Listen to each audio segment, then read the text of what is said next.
As we've already noted, the religion created in Babylon by Nimrod and Semiramis is known as the Mystery Religion, or simply the Mysteries.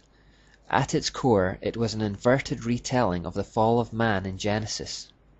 In the biblical account of the incident, the serpent caused Adam and Eve to sin against God by suggesting they eat the fruit from the tree of knowledge. Because they acted in disobedience to God, who had specifically told them not to eat from that tree, sin entered into the human race, and all the misery, disease, and tragedy that makes up human history stems from that moment. In the Babylonian inversion of this event, however, the serpent is portrayed as the real good God. He was worshipped for opening the eyes of men and for infusing the woman with his passion and lust. He was seen as a liberator and an enlightener. To them, he illuminated the minds of mankind by revealing to them the secret knowledge that God had tried to keep from them. Look again at the all-seeing eye. Notice that it has rays of light emanating from it.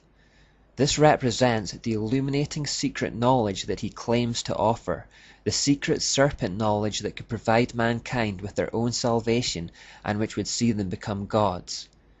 That is why the religion is called the Mysteries, because it claims to harbor the secret knowledge that was offered to Adam and Eve in the Garden of Eden.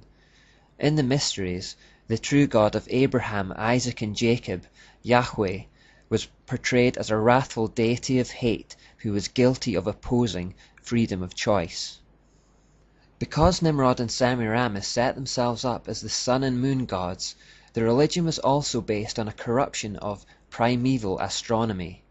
It was believed by Noah's righteous ancestors that the stars told the story of Satan's rebellion against God in heaven, his fall, subversion of mankind, the promise of a Messiah who would suffer and die to lift the curse of sin and then be installed as Lord of creation and conqueror of Satan. These stories were widely known amongst the people of the time. Semiramis, however, again inverted the story, and so in the mystery version, the stars of the sky told a different story. In the Babylonian version, Satan was depicted as the rightful lord of the universe, whose throne had only temporarily been usurped by God. One day an Antichrist, a seed of the serpent, would be born of a divine mother, would become God himself, replace God, and return rulership of the world to the serpent. Semiramis claimed that this was the real, hidden truth concealed within the stories. This corrupt and satanic version is the origin of astrology, which still exists virtually unchanged today. The Babylonians didn't just believe the stars told the story of the universe, they believed you could divine the future of individuals through them as well. If the stars told the story of things that had passed, they could also tell the stories of things to come. They would therefore divide the sky into sections and give meanings to each section on the basis of the stars that are found there. According to the theory, a person's destiny is said to be determined by whatever section or sign he is born under. This is the origin of horoscopes. In times to come, astrology would pass to the empire of ancient Egypt, which is the place we most associate with pyramids today. The sacred mountain pyramids were constructed with certain mathematical relationships to the stars. The Sphinx also has astrological significance. It has the head of a woman, symbolizing Virgo, the Virgin, and the body of a lion, symbolizing Leo. Virgo is the first sign of the zodiac, and Leo is the last, so the Sphinx, which literally means joining in Greek, is the meeting point of the zodiac, indicating that the Egyptian priests believed Egypt was the center of the universe. By the time Moses led the Jews out of Egypt in Exodus, astrology had also infected the population in Canaan, which was the land that they were headed towards.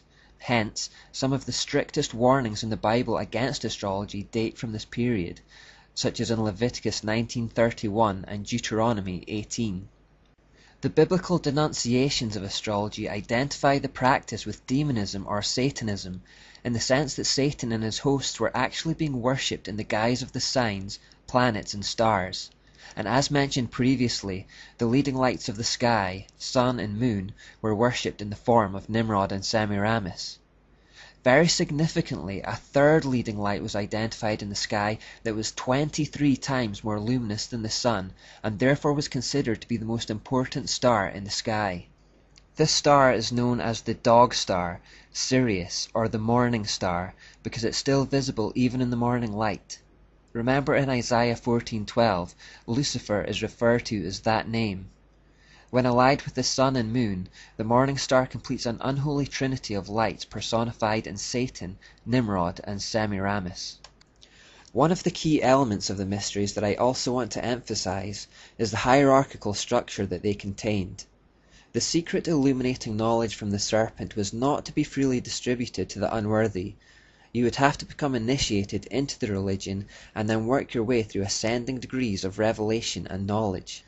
This ascension through the levels was considered to be a journey from the darkness of ignorance to the light of knowledge, a process of enlightenment. Progression was propagated by a hierarchy of priests and priestesses, and were marked by fearful rites of passage and oaths of secrecy, which, if broken, would lead to death. Similar oaths of secrecy are sworn today by other hierarchical institutions, like the Freemasons and Jesuits, but more about them later. The further along in the process you were, the more enlightened you were considered. The more enlightened you were, the more you could look down your nose at the unenlightened.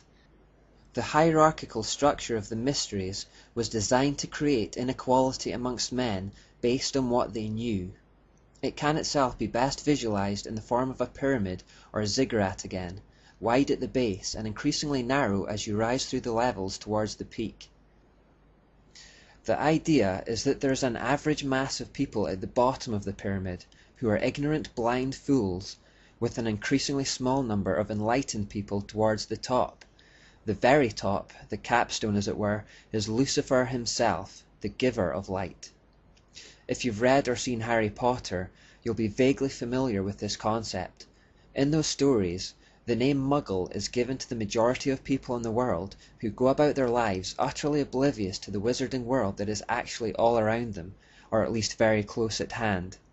We are encouraged to think of Muggles as idiots, and indeed the Oxford English Dictionary has even picked up on the word and defines it as an individual who is clumsy or unable to acquire a new skill.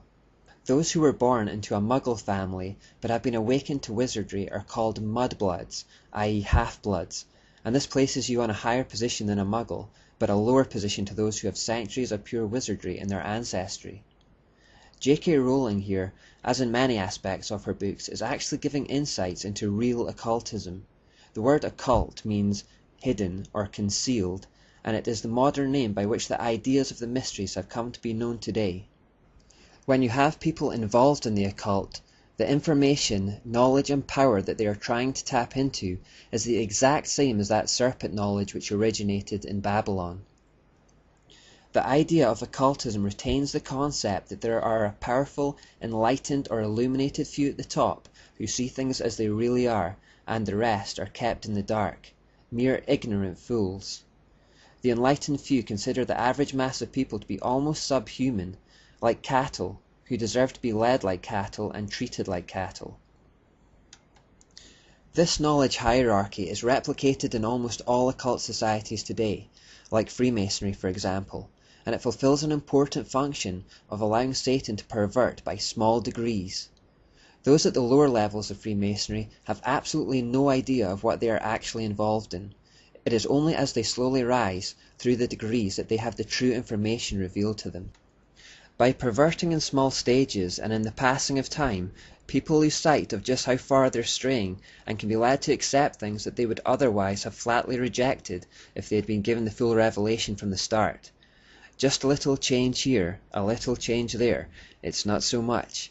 And yet with enough small changes and with enough time, a person or society can be completely transformed without even realizing it. This is one of the reasons why we must have a zero-tolerance policy with sin. The concessions we make today will form a link in a chain of concessions in future if we're not careful. This kind of system that needs to keep knowledge concealed from the masses, by its very nature, necessitates the use of symbolism, gestures, monuments, secret words and signs, to ensure that those in the dark are kept in the dark. That's why the occult makes heavy use of these devices. They use symbols that are packed with meaning for the initiated, but which mean absolutely nothing to the average man. By using symbols, information can be communicated by being hidden in plain sight. That is, they are in the open air for all to see, but they are not recognized or interpreted by the average person. It is also for this reason that the occult always hides behind outward facades of neutrality, goodness, or even holiness. I mentioned this earlier, but don't expect evil to have an obvious outward appearance of evil. That's not how Satan wins people to himself. More often than not, he disguises himself as an angel of light to seduce, which is why discernment becomes one of our most important tools in these last days. It is also for the same reason that dual meanings are prevalent in the occult world. Wherever there is a dark infernal truth to be communicated, there is almost always a false but light and seemingly good cover story. The public are given the false cover story in order to keep the dark truth concealed. The initiated and the enlightened only are aware of the true meanings. By using the system of doublespeak and deception, occultists can speak a sentence containing words which mean something to fellow occultists, but which mean something very different to the average person.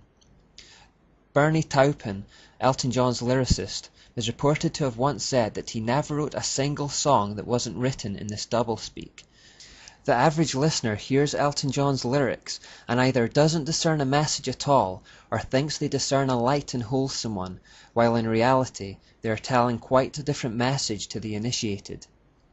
Closely related to this concept is the idea that light and darkness emanate from the same source.